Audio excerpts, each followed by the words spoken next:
Hi, I'm Annie Botticelli, and welcome to my April 2019 horoscope report for you, where I will give you the need-to-knows for your sign, as well as talk extensively about the general transit energies, the conflicts between them, where they're rolling together, and how you can best use this knowledge of the energies to have the most graceful, productive month possible. Definitely go to my website, anniehelpsyou.com, where you can check out my blog. Among other things, I have every month things about the new moon, the full moon, and how best to use those wonderful energies, and lots of other things there. If you'd like to book a live reading or sign up for my astrology apprenticeship program, you can also do that at anniehelpsyou.com.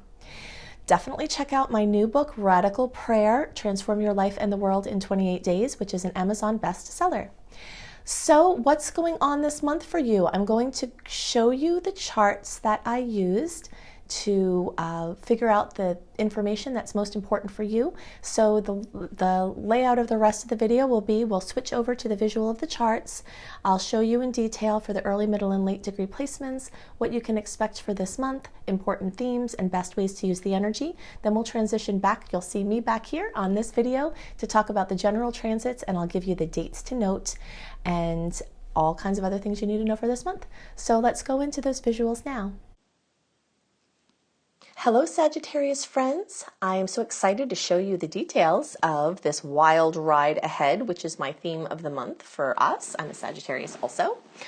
There are going to be lots of messages and information that are going to be accurately focused on early, middle, and late degree Sagittarius, but there may be some instances where I designate out some differences in the charts between early, middle, or late degree. So I want to make sure that you know where you're at in that in case I do. Early degree Sages are basically the November born, or 0 to 9 degrees. Middle degree Sag around December 1st through 10th, or 10 to 19 degrees. And late degree Sag, December 11th through the rest of the sign, and 20 to 29 degrees. So I'm there with you guys in the late degree Sag placement. That's one of the reasons why I've come to understand how different the late degree Sag chart can look at times to the rest of the charts, which has prompted me to differentiate when necessary, because sometimes they can be very different. So if you're watching for your rising sign or your moon sign or your sun sign, this is still for you. The rising, the moon, and the sun are all views out of different windows in the same house of your experience. So when I get that question, is this for me if I'm a Sag rising or a Sag moon? The answer is yes. And it is equally so whether it's your sun or moon or rising. Because all the views out the window are happening at the same time and they're equally as valid. Okay, so this theme of a wild ride ahead. I have so many things to talk to you guys about. So it's where I want to start with this is first, okay, I'm going to use, let me use the middle degree chart, but this is for all of you. Okay, let's just pretend that's not there. This is just general Sag. The first thing to be aware of is we still have quite a bit of influence from the Pisces energies this month. Now, as we've talked about before, Pisces energy is in a 90 degree angle to Sagittarius.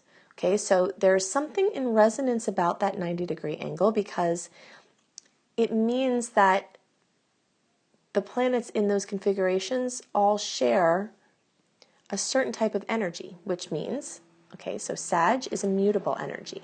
That means it's changeable. When we have something that's 90 degrees away, like Pisces, that's also mutable. So there's a resonance with that energy that is very profound. Okay, so when we have the Pisces energies coming in, and we had that going on, in March and April, there's this moving in a spiral, basically. And we understand that energy. But the energy being brought by Pisces is a spiral down. It's a spiral in and down. And usually Sag energy goes out and up. So it can be very grounding. It can be grounding in a good way, but it can also be grounding annoyingly so. Like we're trying to do our, fire thing, and then the water's like, no, you're going down. So there's that going on still. There's some emotional things that may dampen some of your fire. And in some cases, that could be a good thing because it can help you to get more organized and more directed, which I'll talk about that related to some other things too. But in some cases, it can feel annoying or working like it's working against us. At the same time, the personal planets are starting to move into fire signs, okay? So Aries. And so between the beginning of April and the middle of May, we're going to have the Sun, Mercury, and Venus come and give smooches, 120-degree angle smooches in the form of trine, the sweetest aspect in astrology. So for that 6-week period, we're going to have kiss, kiss, kiss, kiss, kiss from all of these Aries placements. So this, really lets our fire soar. So in some ways you can see with all of the energies that are going to be so pronounced, we could use a little bit of water nearby. I always call these people the fire people that I have around me that have the buckets when I get out of hand. So in that way, I think it can be very productive. But this can be a highlight time of the year for you. And every year, if you notice around this time, you really tend to light up because these fire aspects really, really breathe life into you and get you excited and inspired. Now, at the same time, we've got this interesting force of Jupiter, which has been going forward, going to start to go backwards. Jupiter is our ruler, so whatever it does, it takes on more importance for us. Jupiter has been on an expansion frenzy spree since November, lighting up everything Sag, blazing forward, in some cases causing us to overextend, overexhaust, overcommit. When it goes in retrograde, we tend to back off of our ambitions. And this is a really interesting thing because here it's going to go retrograde in April 10th to be exact.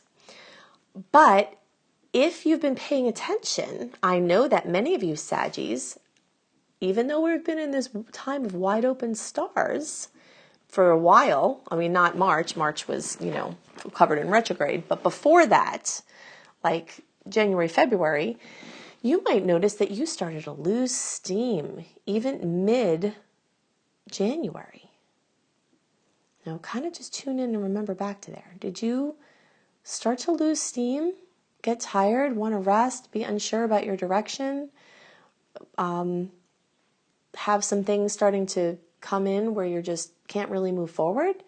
And the reason for this, I believe, is because even though our ruler goes retrograde April 10th, and sometimes we actually feel that to the day. If you're paying attention, you'll feel like, whoa, Jupiter just went retrograde. But starting mid-January, the pre-shadow period started. Now, this is funny because I talk about these pre- and post-shadow periods all the time with the personal planets, Mercury, Venus, Mars, and some people get irritated with it. They don't want to deal with it. It doesn't mean it's not there. It's still there. It's definitely still having effects, whether people want to deal with it or not, which is why I take the time to explain it. But these outer planets have pre- and post-shadow periods too. We just don't usually deal with them because everything is so long. It's hard to look at what the relevance is.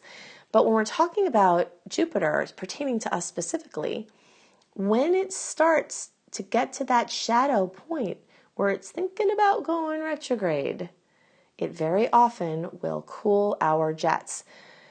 In some cases, that can be frustrating, but in many cases, it can be a relief.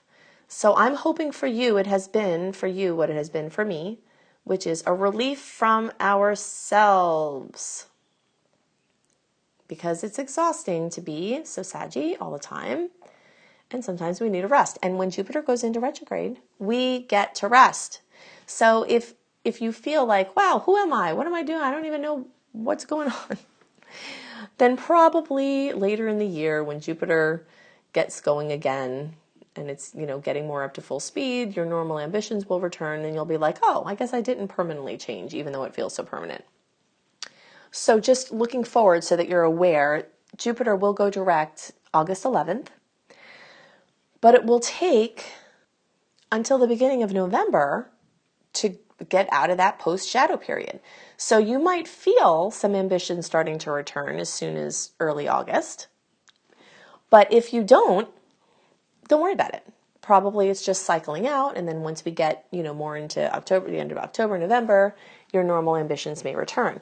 But I see this as very, very productive, because we can't just keep having straight expansion without any check-in to check our foundation, without any check-in to check our overcommitments. And that's a big story that's going to be coming up with the Jupiter retrograde that you might have noticed started, like I said, even in January.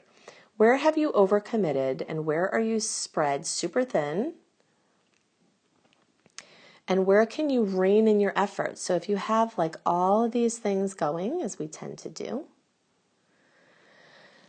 where can you condense some? Like put this one in there, put this one in there maybe, okay, so then that like gets rid of these, and you got that going on, and you can put more focus in that. Then maybe you just don't need this one at all, and then now you're kind of here. And now you can put your full power into these three things instead of the other, bunches of stuff. So that's going to be a huge theme for us. But I just want to let you know so that you're not alarmed and you're like, what's wrong with me? I'm depressed. You might actually not be depressed. You might just be in a phase where it's time for you to rest and relax and enjoy the things that you've created. Just kind of enjoy them, and also gain perspective for what you want to do in the future. Like where has your efforts really paid off for you, so that you know what to do more of, and where do you need to tweak your efforts to align more with where you're trying to go. So it's really great for that. So I'm going to talk more about this in the general transits, but in general, this energy moving into Aries is going to make us want to do something. But because of the retrograde still being recent, in the shadow period encompassing half of April and some of these Pisces planets, there might be some uncertainty as to what to do. So there could be, and I'm going to go into more details about this in the general report, but just really watch this need to do. And if there's not certainty, then try to just do things that you're certain about, I'm going to save that for the general report, because I have a lot of suggestions that I'm going to go into to talk about like how to use that energy. But just be aware that you're going to want to do a bunch of stuff, but if the certainty is not there, you don't necessarily want to waste time and resources just doing for the sake of doing, because there'll be a lot of pent-up energy, and we want to make sure you can be as productive as possible with that. So let's talk about the general transits and those details now. So the theme for April 2019 for the general transits is the urge for action, but ... And I will explain in detail as to why I'm calling it that. So the astrological new year begins at the end of March each year, and at that time, the sun moves into Aries, which is the astrological new year. Shortly after, or sometimes coinciding with, in this case, shortly after the sun moves into Aries, other personal planets, meaning the ones that are closest to us, start moving into Aries. So the sun will start out the month in Aries. Midway into the month, we'll have Mercury. Then Venus is going to follow shortly after in Aries. So all of this action energy will make you want to do something. So adding to the drive for action, Mars is going to be in Gemini. Mars is how we use our energy, and Gemini is all over the place. And it's always really busy. It's thinking, it's talking, it's doing, and it's restless. So we've got Aries energy, which is among the most restless in the zodiac. We've got Gemini energy, which is among the most restless in the zodiac, combining together, and people are going to want to talk and move around and go places and do things. Plus, we will have just gotten out of a watery Mercury retrograde covered month of March, and people are going to be ready for some action. So this energy all combined can be great for getting things done, but there is a hurriedness about it, and a recklessness, and sometimes not paying attention. So it increases the chances for accidents or doing something, slip-ups in ways that aren't positive. So you definitely want to be more careful, pay more attention, add some breath, add some consciousness to all of this oomph energy, because you really need to take more caution. This month carries some awkwardness in the way that although we have all this fire energy and then the important air energy in the Gemini, there will be all of this like pent up energy to do things. But because there's still energy in Pisces that's transitioning over, this water energy, specifically in Pisces, can bring more of an abstractness, like an uncertainty, an inner focus, and just really not feeling sure. So when you have the combination of like, you need to do something, but you don't know exactly what to do, then that can cause a lot of wasted energy, just putting a whole bunch of energy into something and then a couple of weeks later realizing, as the Mercury retrograde post-shadow transit energies shift mid-month, that actually the direction is completely different. So you're going to be chomping at the bit at the beginning of April and say, oh, Mercury is direct, time to do stuff. But I really want you to hear that in that first couple of weeks, try to find your certainty before you take action and commit. Mid-month is much better for committing, it's much better for certainty, it's much better for clarity. So the more that you can be sure about what you're doing instead of doing for the sake of itself, the better. And the more you can tune into the inspired action rather than action just for the sake of itself. So like tuning into what spirit wants you to do rather than you just being so whacked out that you have to do something. So, you know, going to the gym, exercising, doing things that can get this energy out. But of course, be careful when you're doing those things as well, that it's not too aggressive and you don't hurt yourself. So definitely watch the signs and the synchronicities closely, because those will be the things that can help match you with the best path. The other thing that's going on this month is that Jupiter is in retrograde, is moving into retrograde, and it's going to be there for months, okay? And when this happens, the expansion frenzy that was occurring before then starts to stop, basically. And sensitive people may have felt this even earlier, because there is a pre-retrograde transit shadow transit before Jupiter goes retrograde as well. So if you're finding that even in the open window of February, the end of January and February, if you were starting to slow down, your ambitions were starting to slow down, that could have been Jupiter getting ready to go into retrograde. And so during this time, having kind of a break from the long unbridled expansion spree can be of benefit, because you can take stock and evaluate. So pulling in carefully to evaluate the next steps is a really good move. It doesn't mean you can't do anything or shouldn't do anything. It just means if you naturally are losing your ambitions, then don't be concerned when Jupiter, it will come back, basically. Definitely economy of energy utilization is called for now. That's one of the things that Jupiter, especially in Sag, really wants when it goes into retrograde, is how you are spreading yourself thin and how you can condense your efforts so that you can be much more productive. So basically, fewer brilliantly placed actions that are supported by inner certainty are much better this month than just crazy haphazard action for the sake of itself. I really love this time for spring or down under fall cleaning, and I definitely love Marie Kondo's message to release anything that doesn't spark joy. This way you have surroundings and everything in your life with things only that spark joy. She's got 2 amazing books that I highly recommend, and this is an amazing time for taking action on things like that.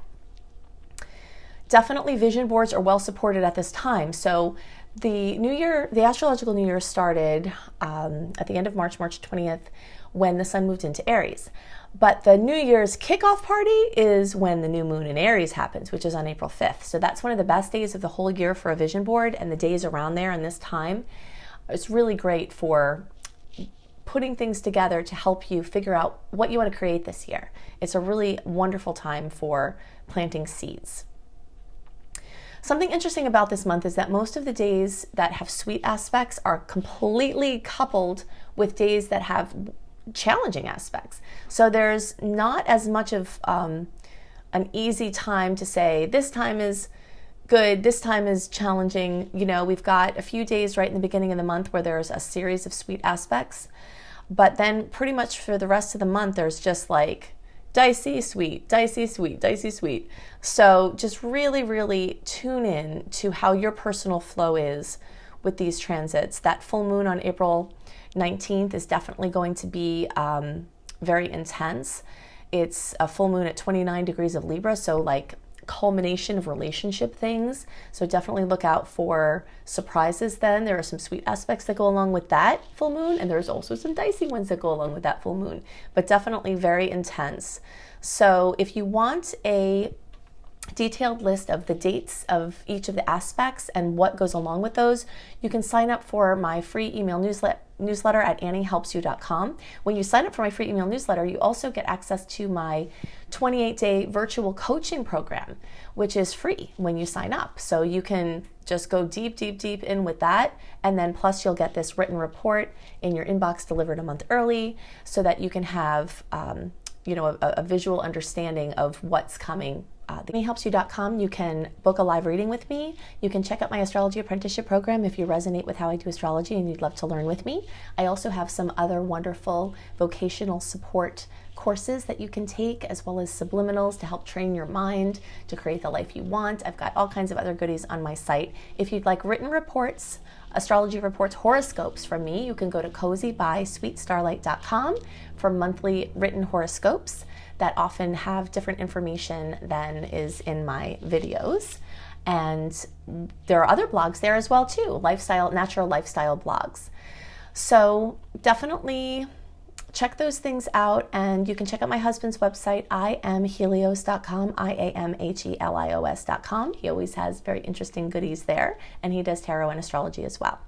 So I would love for you to check out my new book, Radical Prayer, Transform Your Life and the World in 28 Days. This is an Amazon bestseller, and it is wonderful for anyone who really wants to shift their experience in life in a very simple but powerful way with this beautiful little book. So I hope you have a wonderful month, and I'll see you next month. Bye.